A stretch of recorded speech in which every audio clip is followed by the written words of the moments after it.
If you're experiencing a stuck loading screen in CS2, follow these steps to troubleshoot and resolve the issue. This guide will help you get back into the game smoothly.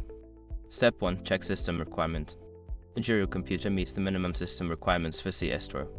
Verify your CPU, GPU, RAM, and storage space to avoid performance issues. Step 2. Update graphics drivers. Visit the website of your graphics card manufacturer, NVIDIA, AMD, or Intel, and download the latest drivers. Installing updated drivers can resolve compatibility issues that may cause loading problems. Step 3. Verify game files. Open your game launcher, Steam, for example, and navigate to the game library. Right-click on CS2, select Properties, then go to the Local Files tab and click on Verify Integrity of Game Files.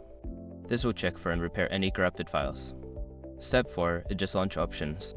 In the game Properties, find the Launch Options section. Add parameters like Novid to skip the intro video or a window to run the game in windowed mode. This can sometimes help bypass loading issues. Step 5. Reinstall the game. If the problem persists, consider uninstalling and then reinstalling CS2.